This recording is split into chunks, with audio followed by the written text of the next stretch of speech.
see my jumper hanging on the line.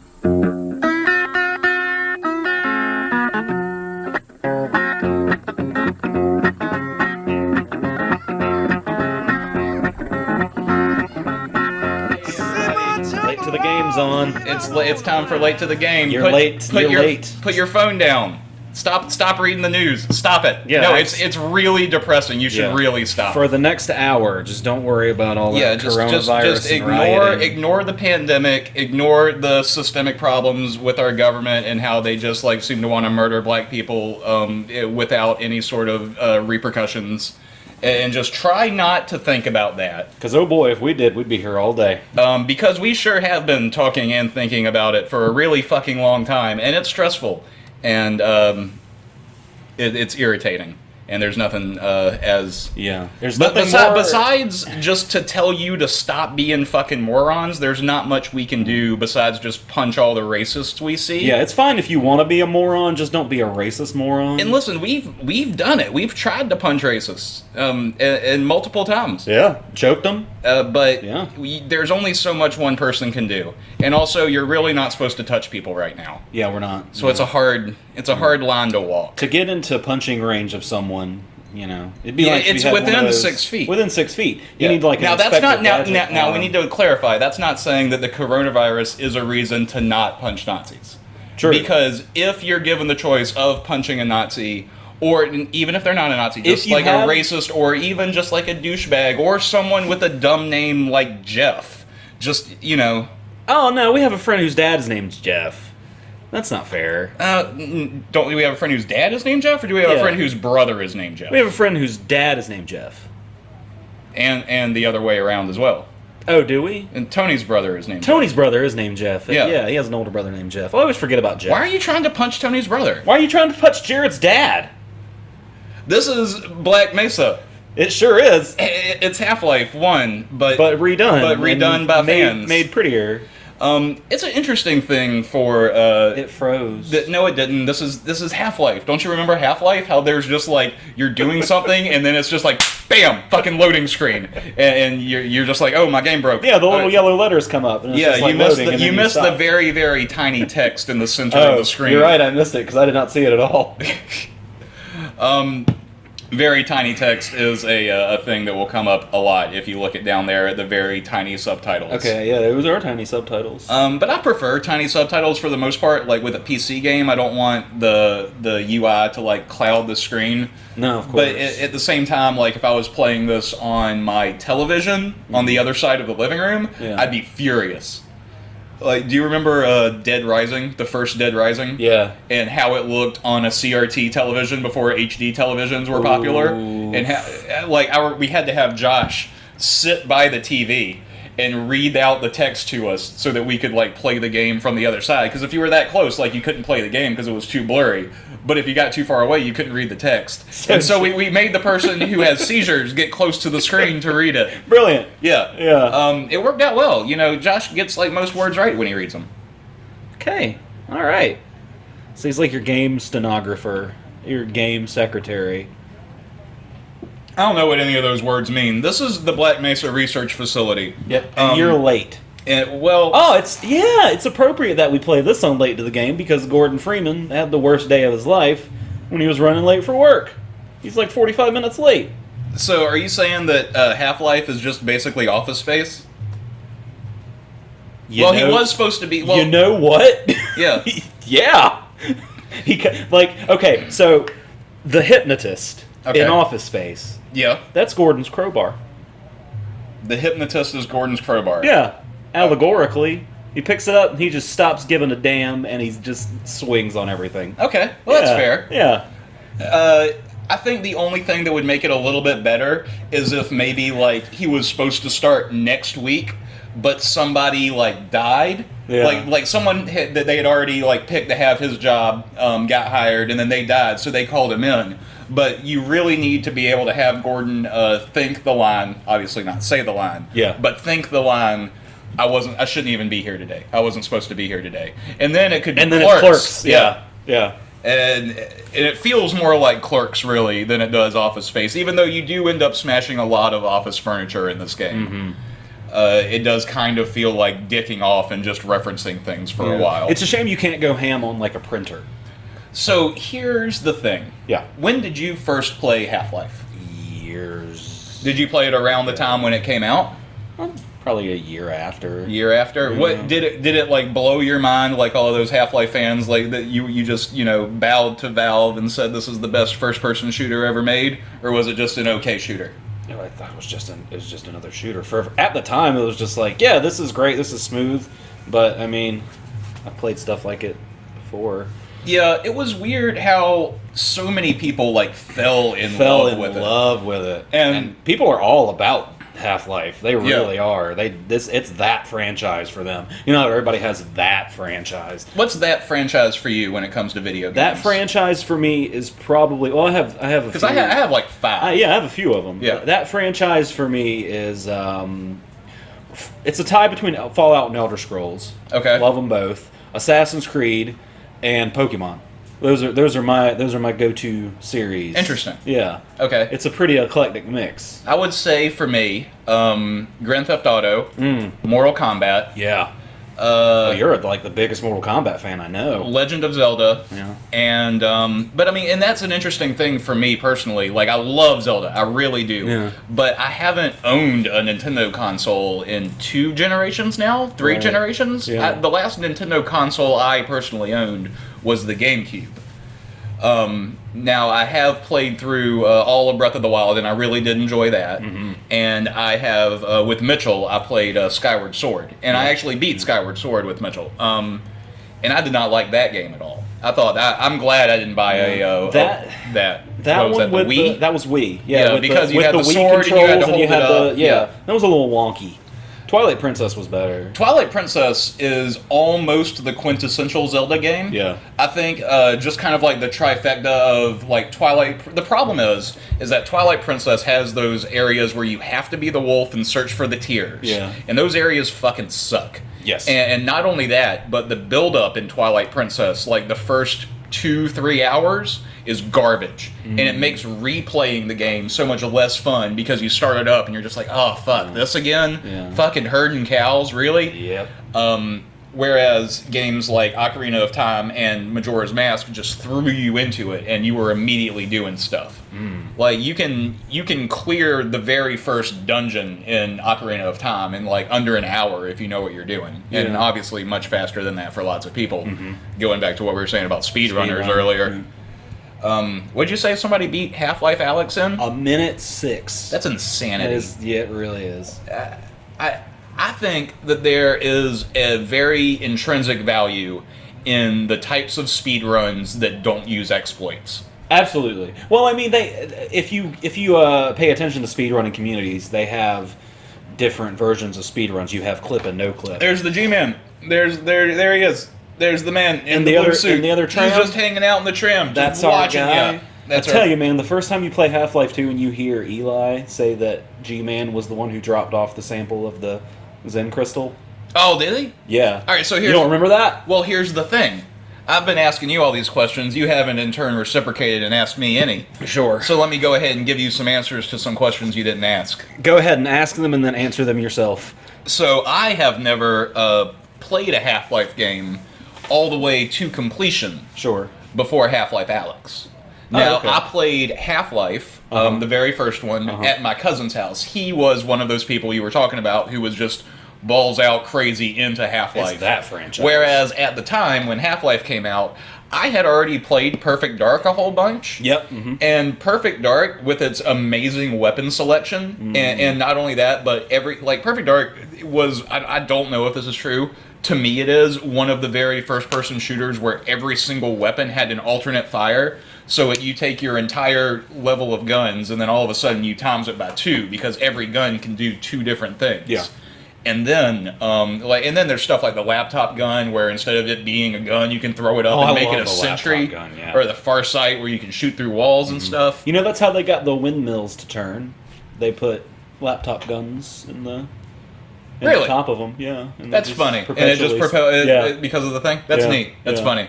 Because they were like, we already built a rigging system for this spinny thing. We don't need to make 2 different spinning thing systems. Yeah. That's video game logic. Exactly. For you It's like we already have this thing. Why are we making? I mean that goes back to the classic Super Mario thing, where it's just like clouds. We don't need to fucking draw clouds. Look at these bushes. They look just like clouds. Just make them white. It's fine. Yeah. No one will notice. But so a couple of nerds will, like 30 years later, but who cares? Yeah.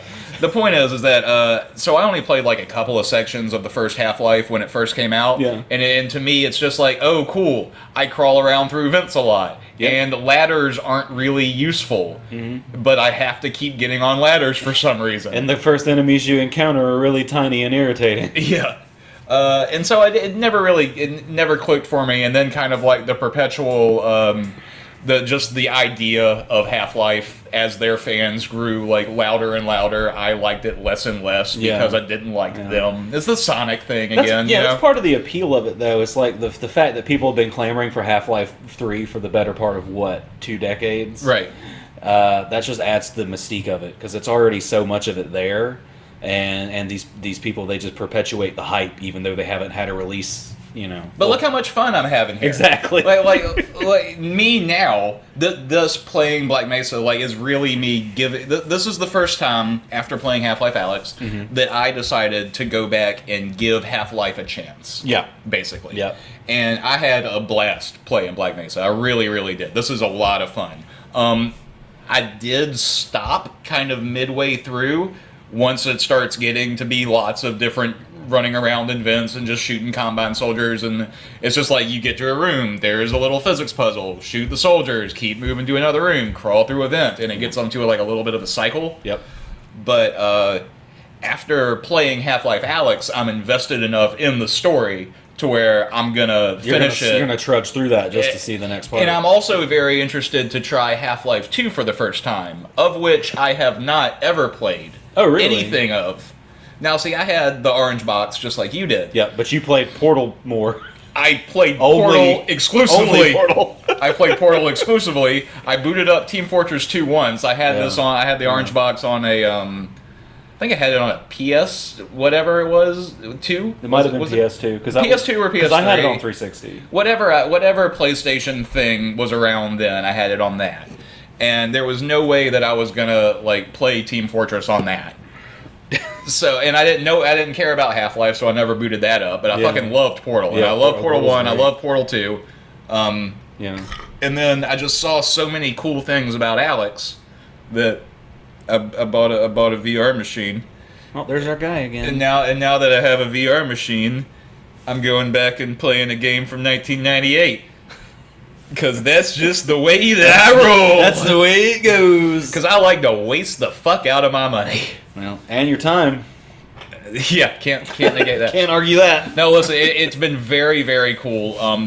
Steam just opened up the Half-Life Alyx workshop tools not too long ago. It's probably been about 3 weeks now, maybe 2. It's hard to remember. Okay. Because, every day is an eternity here in this future hellscape which we live in. Absolutely. But they've been making some really, really cool mods already. But in internet time, 3 weeks is like a year.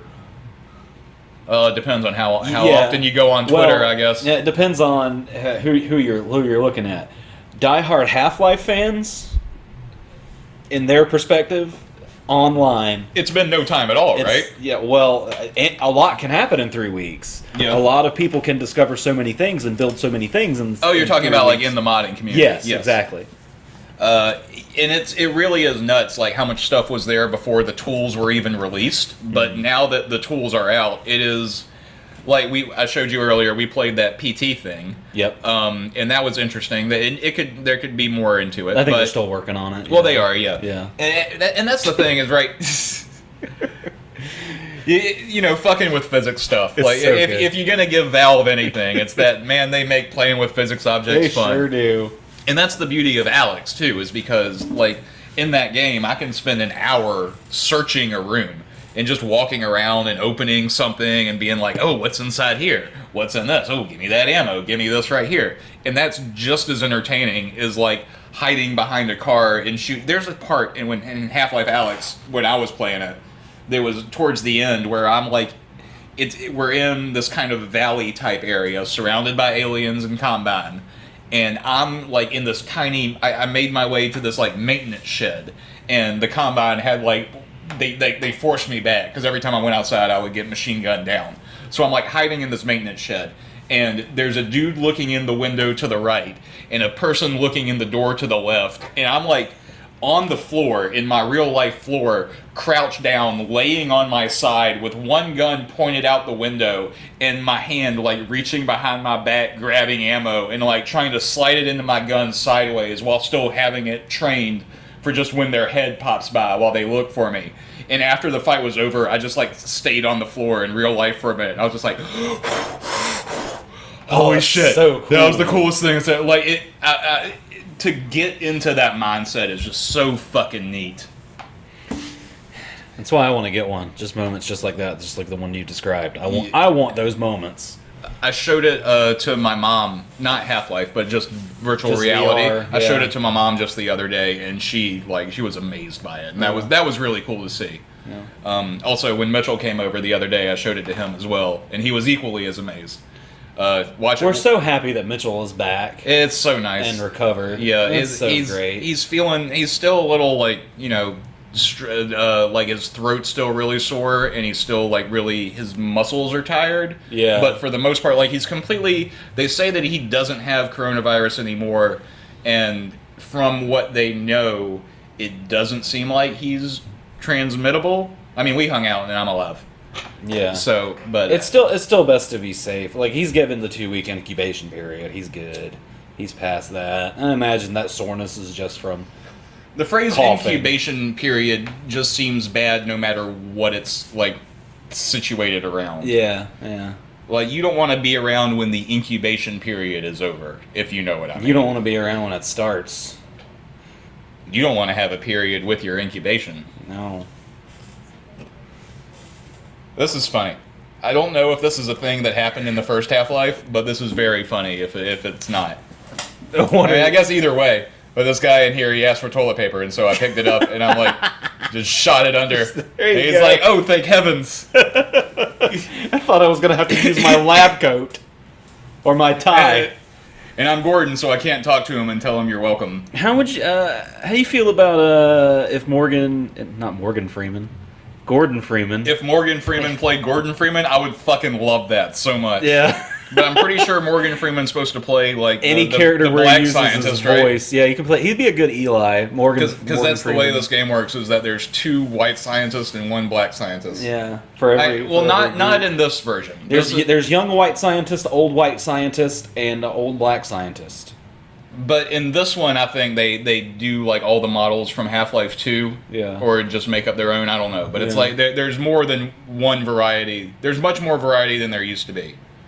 061. I don't know if I'm supposed to remember that or not. But yeah, in whose baby is this? Is that Gordon a papa? Do you think that's what that is? I mean, I don't think Gordon has a kid somewhere? I don't know. Maybe he might. Well, I mean, that's probably like one of the developers' kids, right? Or odds are that this is a mod, it's probably like a kid of the mod maker. You can't just use anybody's kid. Well, you could. It just would be really inappropriate. It really, yeah. You know, I mean, we could make a game and we could put a picture of Tony's baby in the game and not ask him. Well, here's the thing. But we shouldn't. You can put a picture of any baby at that stage. They all kind of all babies kind of look alike. Yeah, especially like that. Awful. Right? Well, they all look alike. Babies, all red and wrinkled and weird and oblong heads. Looking forward to that birth of your son, aren't you? Yeah, actually, I don't.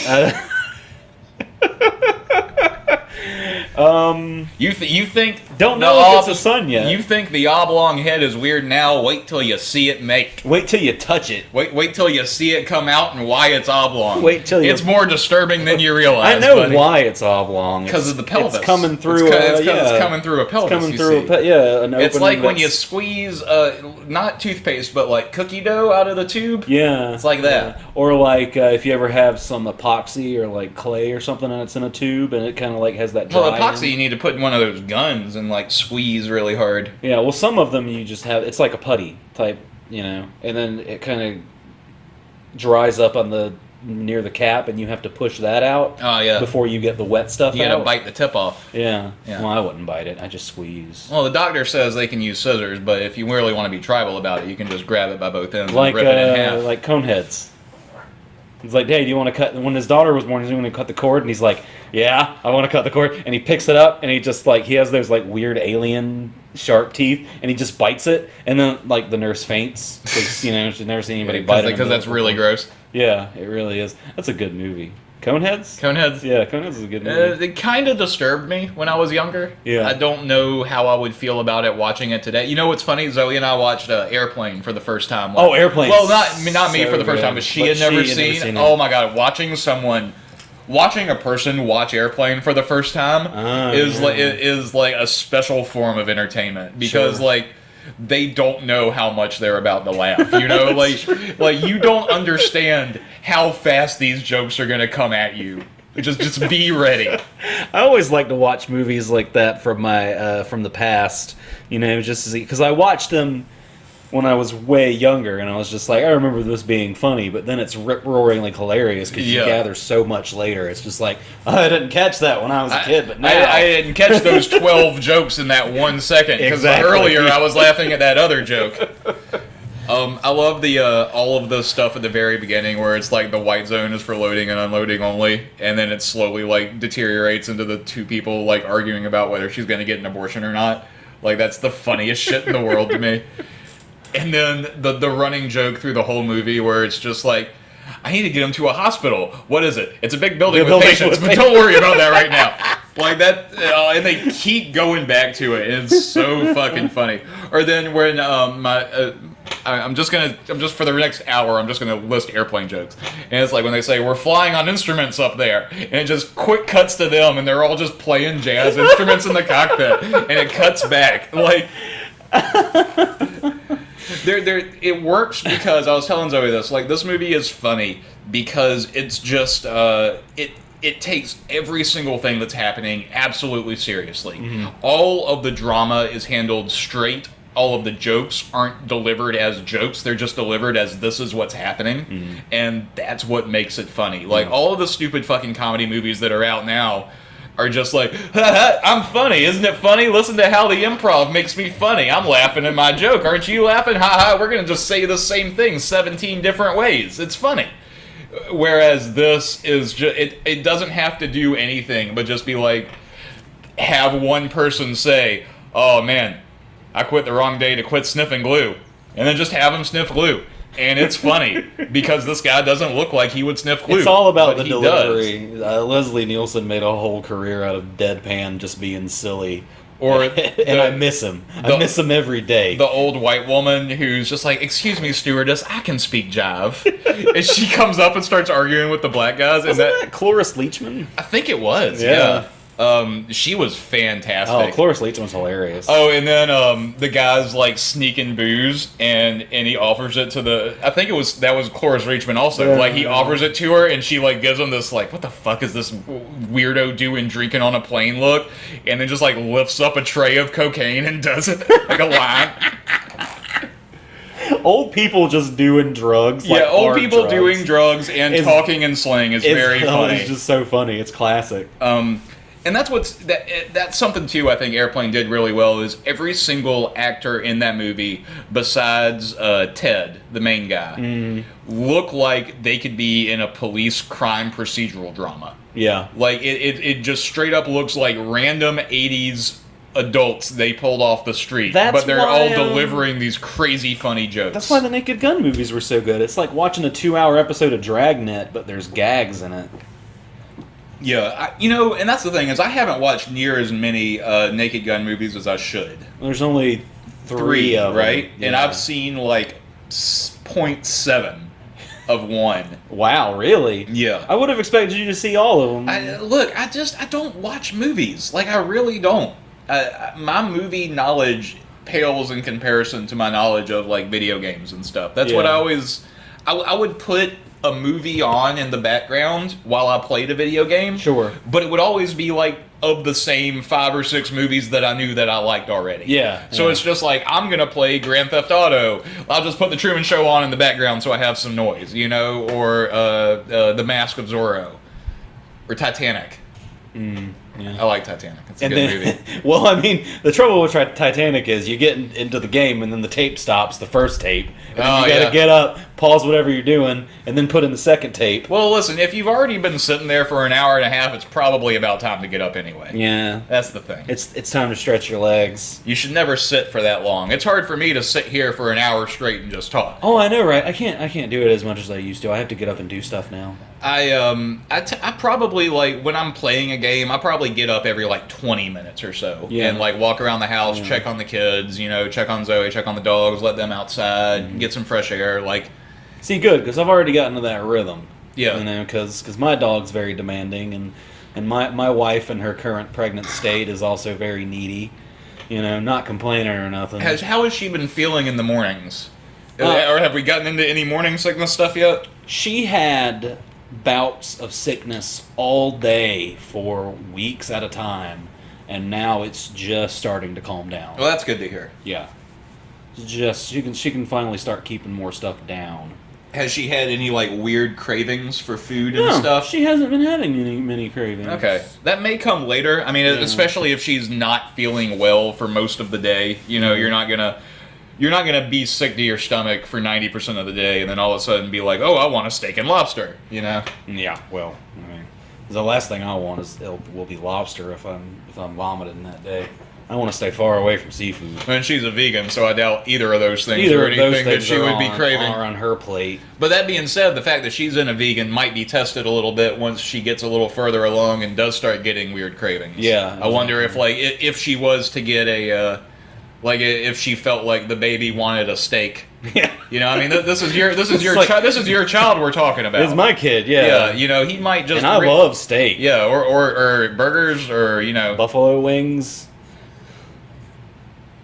Yeah, food's good. I eat like shit. Oh, man. So Zoe makes this corn pudding. Yeah. And I guess I've never had it before.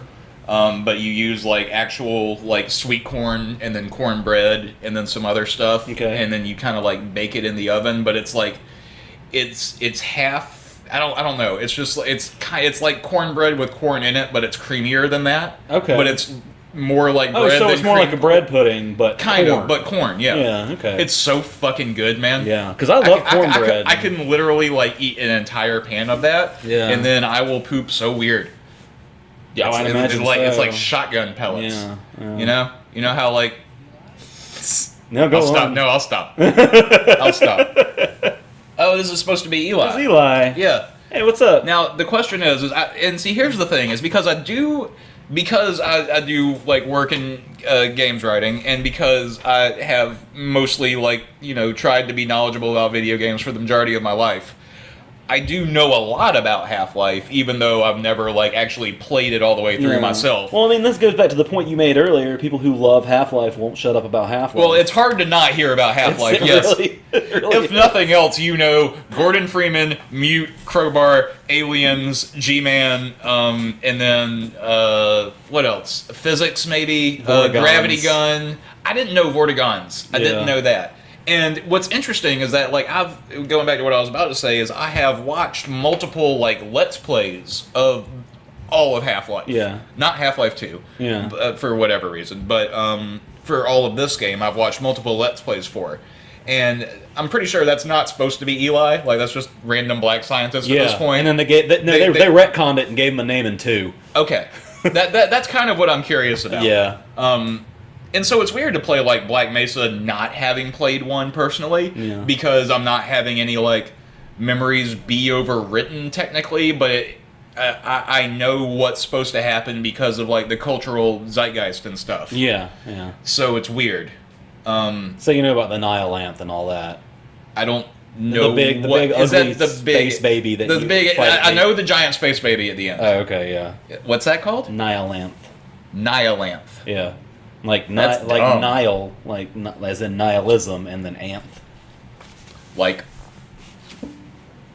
like I don't know, anthology. and yeah, Anthropology. chrysanthemum. It's a weird final boss. Yeah, It's very, that feels like something that's very of its time. sure. Like that's what a game like Hexen or something would do.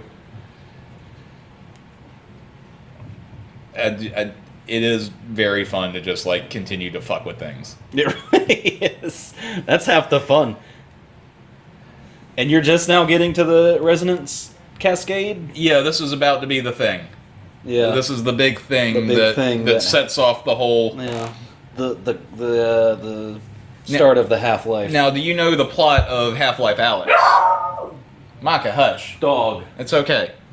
Anyway. I'm not going to spoil it for you. I know you don't know. I don't know much about Half-Life Alyx, All right, well, in Half-Life Alyx, you play a character named Alex. which is Eli's daughter. Eli's daughter. Eli's that black fellow we saw earlier. Yes. But he wasn't supposed to be. And but they changed it. Gordon's missing at this point. Gordon is missing. Yes. Yeah. This is 5 years before the events of Half-Life 2. Oh, okay. Okay, and you're in City 17, and there's a giant, like, they call it the Vault, and it's a giant spaceship that's like floating in the sky. Mm-hmm.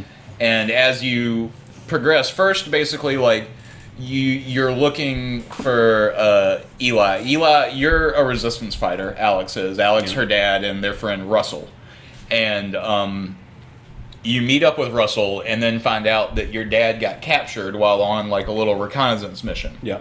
So you go to help rescue him, and you meet up with a Russell who gives you the gravity gloves, and then a Vortigaunt whose name I can't recall who helps you.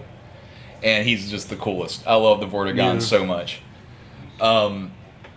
And basically, like, I'm not going to spoil anything, but they think that the vault they think that it might have like a giant weapon on it. Okay. Because it seems like they're protecting it, or they're like arming it for some reason. Okay. And you have to board the vault and find out why. And I want to skip over all the plot stuff and just say that, like, at the very end of this game, you get into the vault. Not really spoiling anything because that's the obvious goal of the game. I already know the ending. I'm not talking about that, Okay. but I'm saying that, like, you've spent this whole game doing stuff with your gravity gloves and shooting guys with your guns and throwing grenades and stuff like that. And then you get up, and as you're being, like, sucked up into this tractor beam onto the vault, it, like, lifts everything out of your pockets, and you lose all of your items, and you lose all of your guns. And then you float up into the vault, and you're, like, helpless, right? Yeah. And then all these Combine soldiers start storming the halls of the vault. All right? And then you look at the walls, and there are these, like, green glowing things on the walls, and you point your hand at it to look at it, like, when you look at it, and your hand, like, glows, and so you snap back like you do your telekinesis thing, and the electricity from the wall goes into your hand. And then you do it again, and you get the electricity in your other hand, and then you shoot it at the people, and you're shooting green lightning from your hands. And so the last 10 minutes of the game, you're storming through this vault, pulling electricity out of the walls, and just throwing it at the enemies that you've been running from and shooting the whole game. Cool. It's the coolest fucking thing I've ever done in a video game. It really is. Like, because at first you're just like, shit, I don't have my guns. What do I do? What do I do? And you're like, what's this? And you do it, and you're like, huh? And then you shoot it at somebody, and you're like, what? And it, and it just, bah, bah, bah, and it's the biggest, and this is after, like, when you get up into the vault, like, time, like, in space, like, fold into itself, and so you can, like, walk on a floor, and then all of a sudden you're on the wall, and then all of a sudden you're on the ceiling, and, like, you can, like, grab something off of the wall, which is supposed to be the floor, and then throw it up into the air, and then it falls upwards towards the ground. Like, it's the craziest shit. It really is. It's something that I've never experienced in a video game before, and that was really, really cool. Oh, yeah. And that was enough to, like, maybe be like, okay, well, I kind of want to know more about what's going on. So, to go back and play this Black Mesa, and to see like the starting incident of why all of that stuff occurred, which is what we're looking at this very second. And Actually, now you're on Zen.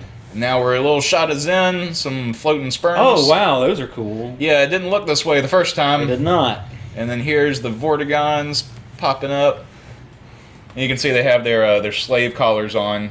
Yeah, because they've escaped the Combine. In Alex, the Vortigons are being like trapped and held and being used as like an energy power source. And the exuberation that I felt like freeing them after like making friends with one of them and stuff was just fucking cool. Like it really was.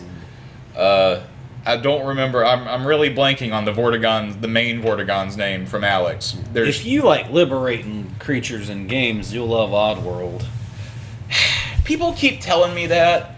I have a little bit of a problem with Oddworld's controls. Okay. Like, it's that very flashbacky style, what do they call them, realistic 2D platformers. Yeah. Like the very first Prince of Persia. Yeah, okay. And I don't know if I like that type of... I used to be really into that type of gameplay. I don't know if I like it anymore. Yeah. I'm interested to see the new Oddworld. Well, did you ever play Munch's Odyssey? Yes. Munch's Odyssey was a lot of fun. I did, and it just... I don't know. I feel like I should have played it younger than I did, and I might have liked it more. Yeah. Like, it didn't grab me as an adult the way that I wanted it to. I really like the idea, I really like the art style, I really like the world. Yeah. I just don't really enjoy playing the game. Okay. That's fair. Now, that being said, one of the games that we should do on this series is Oddworld Stranger's Wrath.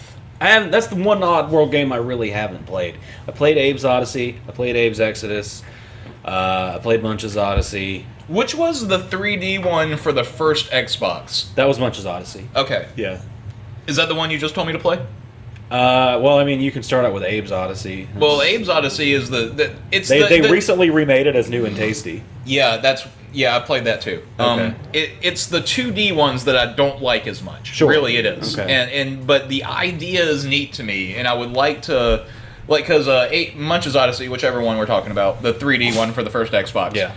That seemed like it's right up my alley in that like first 3D generation platformer, where they're super janky and shitty, and I have like a soft spot for those games. Oh yeah, I don't know why. Yeah, I have a soft spot for really anything on the first gen Xbox. Most things. Ugh. That's all I can think. Like, I just think the first gen Xbox is so gross. I really do. Some of my greatest, like, most favorite gaming moments happened on the original Xbox. Really? Yeah. Mine were all on the PS2. I like the PS2. See, here's the thing. And Super Nintendo too. Also, whatever I had, because I had a cousin who's a year younger than me. Whatever I had, my cousin got like the other version of. So he had a Genesis. I had a SNES. He had a Nintendo 64. I got a PS1. He got Pokemon Blue. I got Pokemon Red, and so on and so forth. He had the PS2. I had the original Xbox. So we would go over to each other's house and like. You want to trade off for a little while, and then trade back, and you want to play this, play that. Well, that's good to have. Yeah, somebody that you can do that with. Absolutely. And I had friends that had different consoles, and that is kind of how we did it. Like, I had a friend who had the PlayStation 1, and I had the N64, you know? And we would go over to each other's houses and play the different games, but we wouldn't let each other borrow consoles. Yeah. Well, I mean, it was the kind of thing where it's like, we rode home together after school every day because you know, our aunt would pick us both up. My aunt, his mom. It'd be weird if it was both of your aunts. Yeah. That's some weird redneck unless bullshit. There's a third sister laying around, you know. Well, she'd have to be for that many aunts. That doesn't even make sense chronologically. Yeah, breaking glass with a screwdriver. This is the point where I'm thinking, like, this is Half-Life. Shouldn't I have a crowbar? Why am I using a screwdriver? You should. You're about to get it. It's pretty close. Well, I didn't know that at the time. Oh, the giblets. Delicious. Still can't make ladders work right. Scientist gravy. In this Half-Life mod.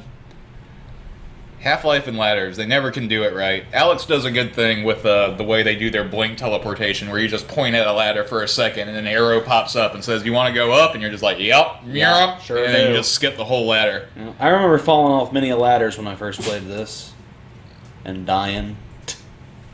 It's just like, well, I came down here, game. What do you want from me? Yeah, seriously. No, there's Like, oh, you didn't want me to come down here? Well, then why did you point me there? all that was down there was like I think some armor No, there's no armor yet. in the corner. Like you have to go into the back corner. Good job, buddy. Yeah, way to go. I like talking to the people when I play games. Yeah. I do it. Ask Guard to follow. How'd Gordon do that? Did you? Did he just like reach his hand out and just be like, "Come here"? Come on. Just give him the whole Come little here. like, "Come on, it's fine."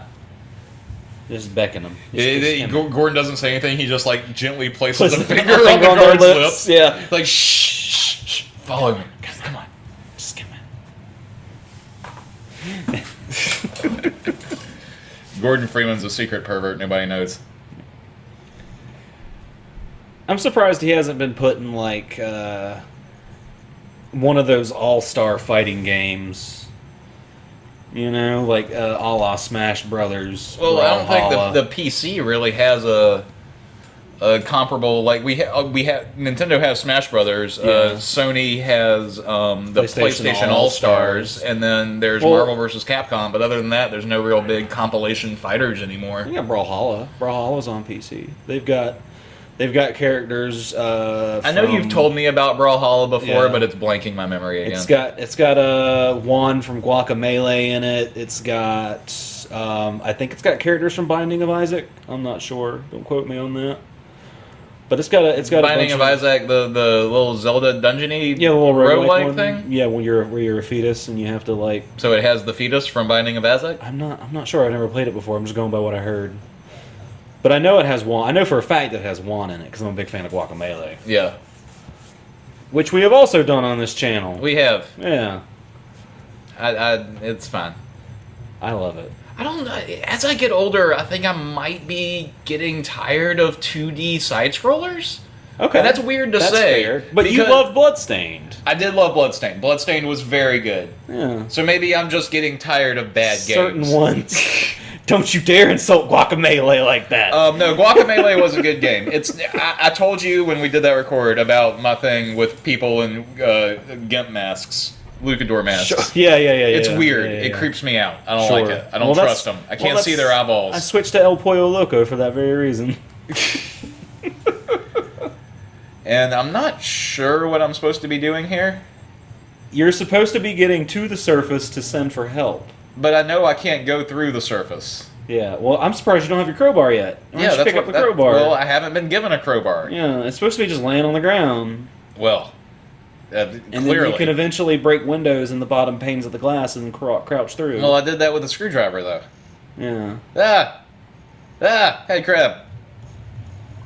It should be around here.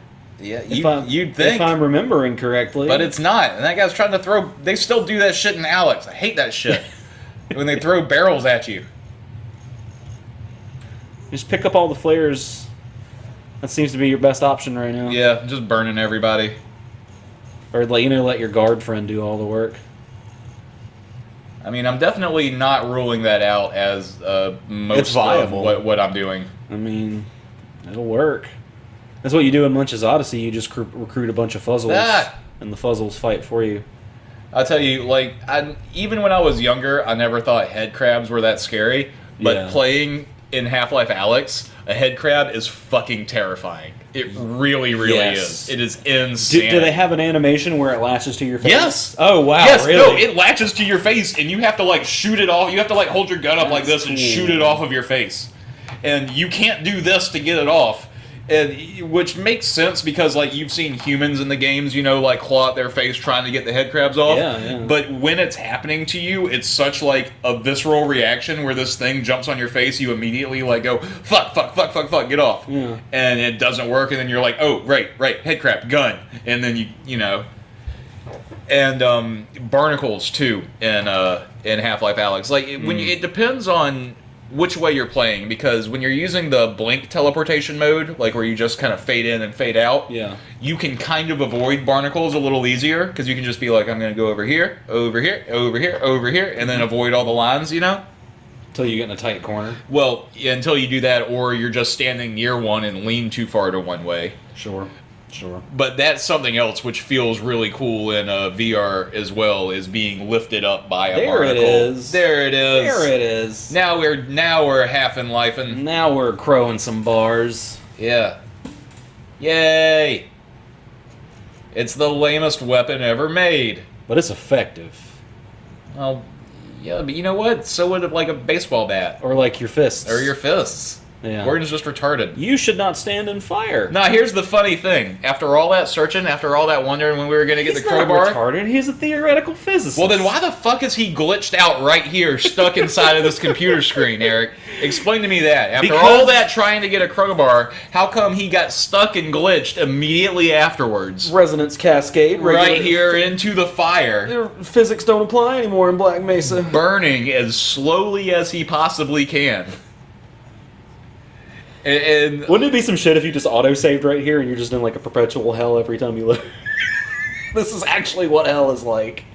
It's funny you should say that. It's good looking fire though. It's fine. Yeah, it's perfectly fine.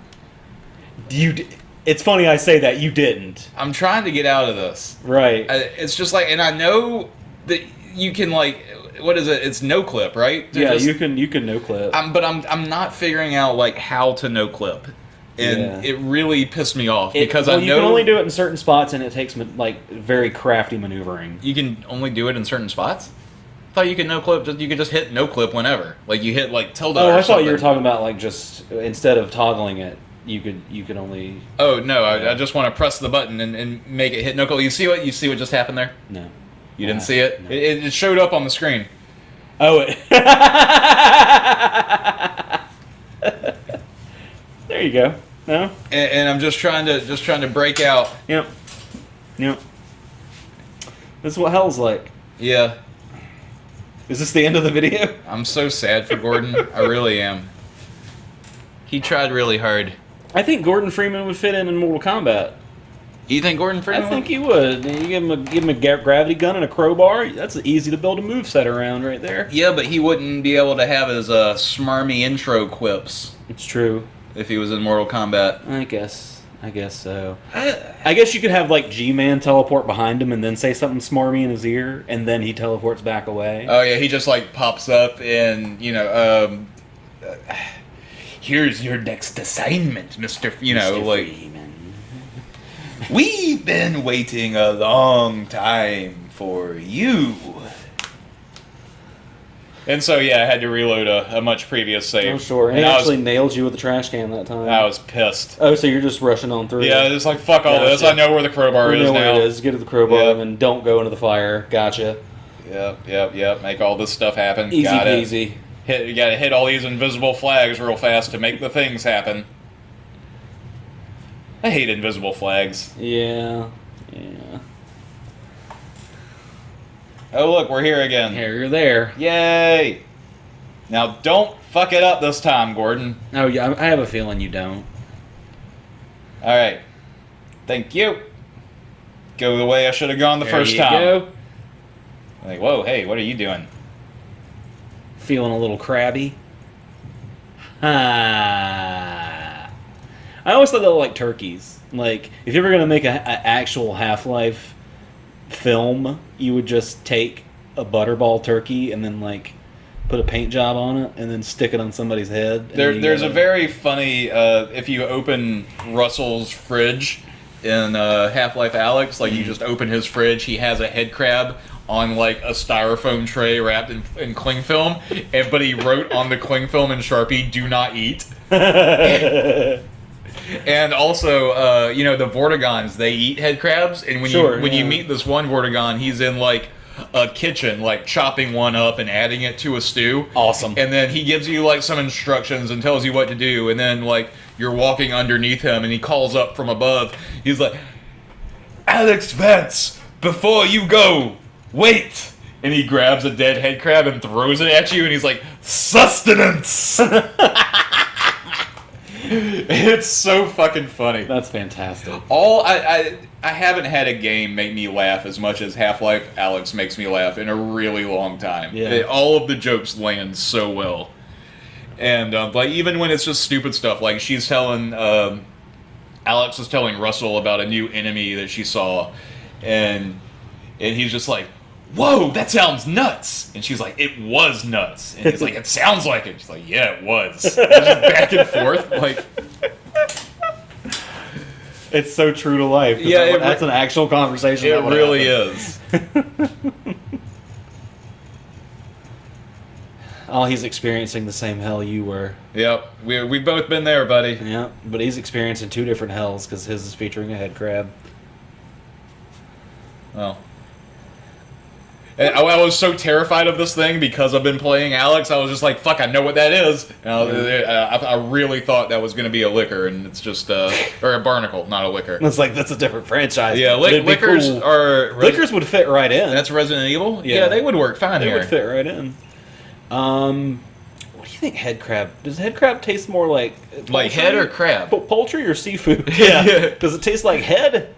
I hope not. You'd have to tell me. I've never. Don't hit that. Yeah, it explode. You see how I had to see where I stopped, and I was just like, "Wait a minute, is this gonna blow up? Let me see." Bam, bam, bam. It's kind of like you're in the cave full of dynamite. It's like I can't see nothing. Somebody hand me a match. Yeah. Oh my god! I'm just gonna. This is just an excuse for me to talk about Half-Life Alyx. There's this. What's a Half-Life video? So go nuts. There's this one part which I think is a callback to this game, but I'm not positive. Where you just like open a door and it's a room full of nothing but explosive barrels and trip mines, and you have to like defuse each mine really slowly and carefully, but also every now and then like.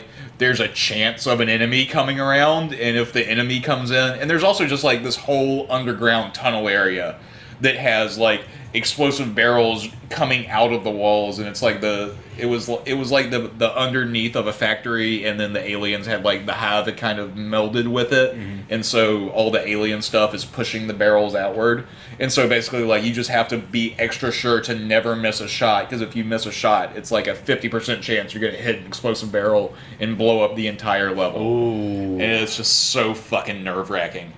Here we go. Yep. I know you fuckers. I had to do it just to do it. And it's like, yep, I know you.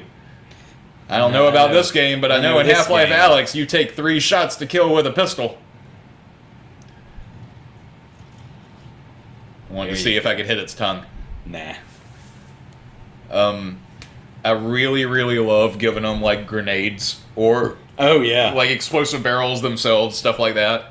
And then in Alyx, you can put there's construction hats that you can put on your hard head. Hat. He showed me the hard hat. Yeah, I think that's cool. And then you walk under that, and the barnacle picks up the hard hat. That's neat. Sure. Say I vote for the head crabs. What are they going to do for me? Attach head crabs to you. Promises, promises. And I don't know what that thing's called. That is it's some kind of dog. I can't remember. It's something dog. Okay. That I'm drawing a blank on it though. Well, those guys were not in Half-Life Alyx. Yeah. In Half-Life Alyx, we had much more vicious dogs. Oh yeah, you had the. I showed you the lightning dogs. The lightning dogs. Yeah. Those things are frightening. Oh, it's so cool. It's the best enemy. Pain in the ass, but really, really fun. Now, is it in either this game or in Half-Life 2? Do they introduce the Armored Headcrabs, or is that just Alyx? There's headcrabs that have like almost like chitin plating on the top of them, and then they have like a green underbelly, and like you can only hurt them when they rear up right before they jump. I don't recall those. Okay. Those are kind of a bitch too. Yeah. Because like you just have to wait for them to be about to jump on your face before you can kill them. Headcrabs are bad enough if they're jumping around. I never thought I would be scared by one after seeing Half-Life and being like, those things look fucking retarded, you know? Which isn't a polite thing to say, I guess. Not. You gotta work on stuff like that, just kind of overall, Yeah. like trying to find better slang that's not based out of some weird racial or social Antiquated offense. time where Yeah. none of that stuff was really offensive unless it was the person, Well, it was always offensive. It was always offensive. It just wasn't. No people one just cared. weren't as, people weren't as conscious about it. Yeah. They weren't as the kids say, woke. They were not woke. My wife and I, the entire household actually is trying not to curse. The whole household is trying not to curse. Not to curse because apparently the fetus has ears now. So now we're not cursing. We have a swear jar. Oh, that kid's gonna get to fucking college. just off of the swear jar. Yeah, just off me tiling the floor recently, off the F-bombs of that. Well, you should have just tiled the floor with the coins from the swear jar. Yeah. Then you would have gotten a cool fucking design. I want to do one of those penny floors. You just put a bunch of pennies on the floor and then you put epoxy over it. I thought about doing that with ramen noodles too. Gross. Yeah, well, you ever seen those videos where the guy fixes everything with ramen noodles? I have seen those videos. I don't know if I believe them. It's really easy to cut away. It's not even... Yeah, well, I mean, that's the thing. It's not even the ramen noodles that are doing it. The ramen noodles are just a filler. Yeah. The dude just has a really badass enamel that he sprays on stuff. Yeah. You just need something to fill in the hollow space between the pieces of enamel. But you want that to be ramen noodles. Ramen noodles. You want to walk on ramen noodles? You want to look down every day? If the epoxy is strong enough, I would have a ramen noodle floor, yeah. Like, just put bricks of ramen noodles as you would tile, and then pour the epoxy over them. And then let the epoxy sit so it gets nice and flat and smooth like a regular floor, and nothing's happening to the ramen noodles. They're basically preserved in time like a mosquito in the amber. That, as true as that may be, why? It would be cool for a kitchen floor, I think. It's just like, hey, this is my noodle floor. Check it out. Yeah, it's made from two things: ramen noodles and epoxy. But that's a lot of epoxy. It'd probably be that's a shit ton. That'd be an expensive job. To be fair, Not it would probably noodles, only cost you like $60 worth of ramen noodles. Yeah. No, the ramen noodle part, I can knock that out in an afternoon. That's fine. That's like, what is it? It's like $5 for that box of 50, right? Something like that. Yeah. So you probably wouldn't even need $60 to cover an entire floor. The expensive part because you get two the flats epoxy. in each package, right? Yeah, it's you do. You get you can break them apart. So I guess the question is how thick do you want your noodle floor? I think you should make have it a as double thin as stack. possible. Make it as thin as possible. As thin as possible. That way you would use less epoxy. It'll be more cost effective. Yeah, maybe. Yeah. Hey, this is Half-Life Alyx. Oh, the video's over. Well, this is that video we watched already that they're not. The PT one. Yeah, they're not gonna see. Oh yeah. Well, you're gonna see the first little bit of it because it's the end of the video. Thanks for coming out, everybody, and. Do you have any final words? If you have coronavirus, cough on a Nazi. Yeah, that's fair. Yeah. Yeah. There you go. Fight the power. Damn the man. Stay as safe as possible. Black Lives Matter. Black Lives Matter. Justice for George Floyd. George Floyd. Floyd. I didn't want to say it wrong. That's why I paused. Yeah. I didn't want to accidentally say the wrong name. Yeah. Well, that's the thing. I did think it was George Floyd. There are so... I wasn't going to say, like, George Foreman or anything. Yeah. They took his grill. No, there's just... Here's the shameful part of it. There are so many of these names. There are so many George Floyds. It's hard to remember all of them. Like you've got... remember Trayvon Martin? Remember Troy Davis? Jesus. Remember Eric Garner. Eric Garner was the first I Can't Breathe. Well, the first one recorded. Man, fuck cops. Yeah, fuck cops. Stay safe. Love each other. Yep. Do what you can. Try your best to remain nonviolent. Don't be an asshole. But don't let them be an asshole either. Yeah. An asshole for an asshole makes the whole world shitty.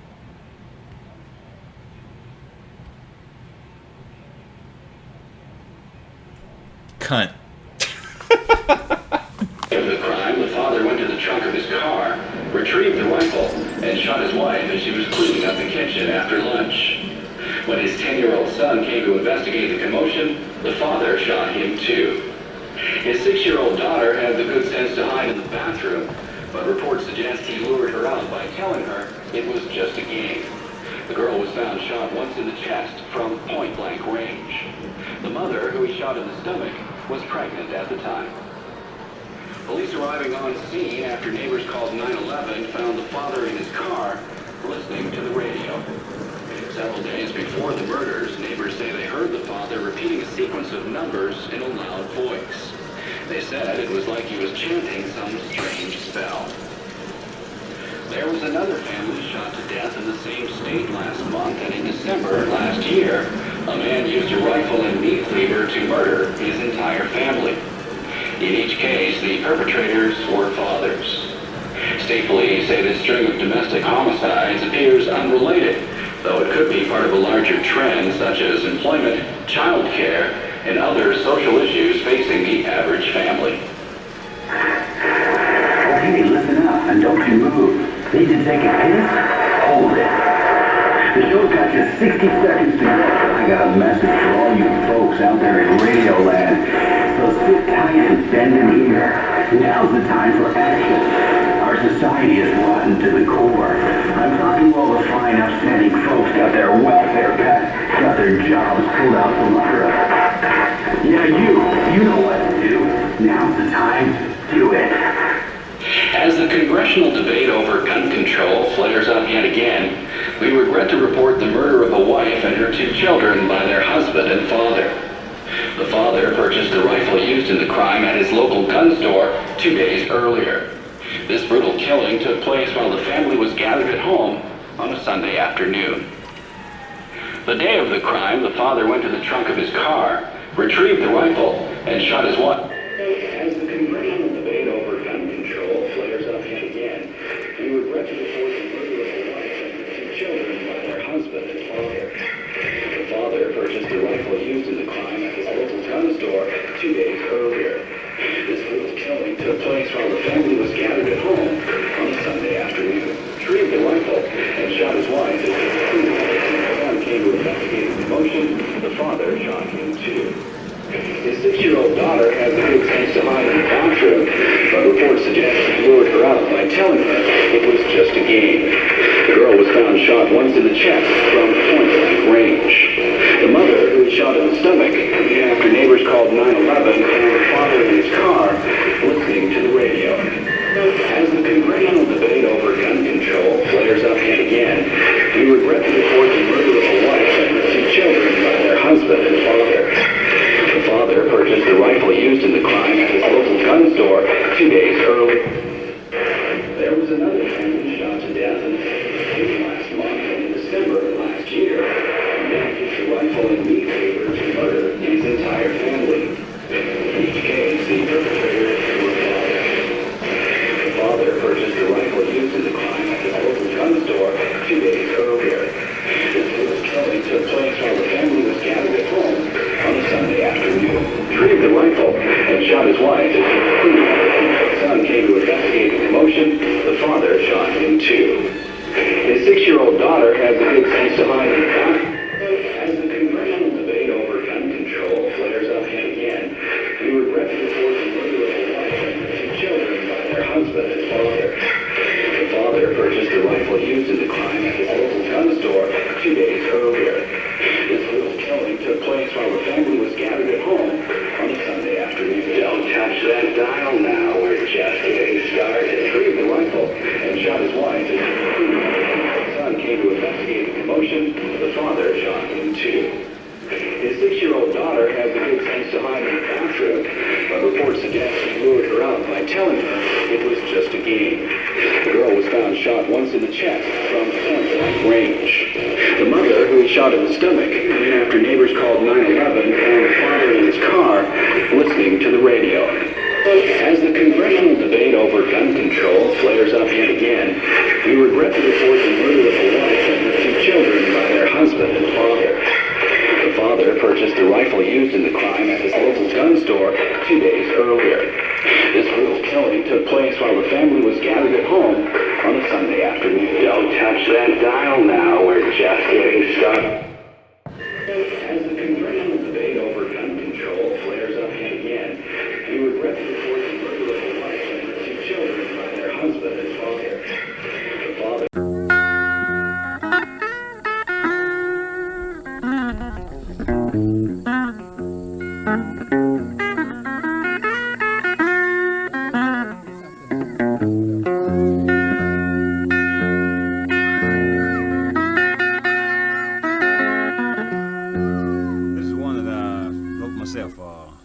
my jumper hanging on the line.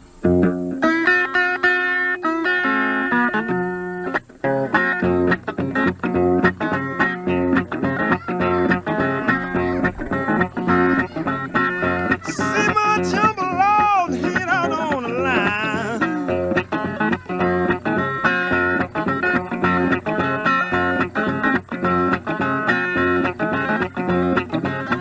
See my jumper log hanging out on the line.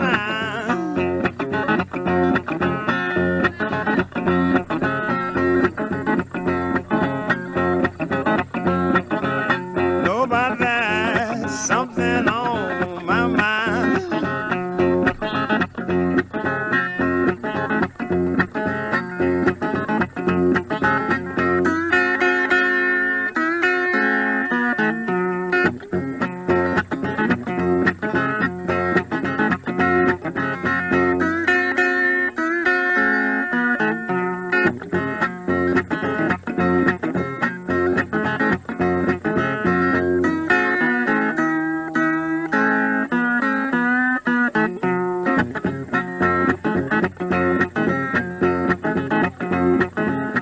When I've been here, baby, Lord, if it hadn't have been for you.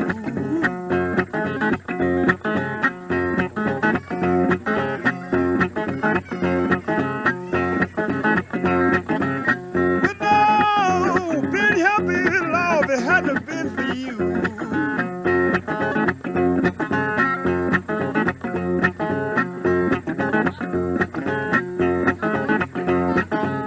Way down here, where you wanna do.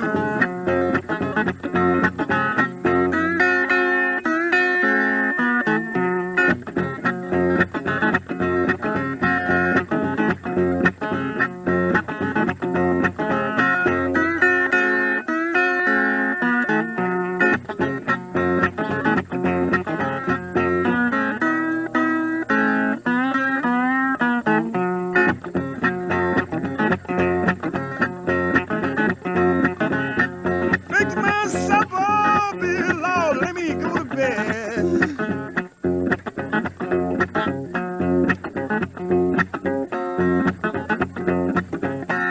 Fix myself up, baby, Lord, let me go to bed.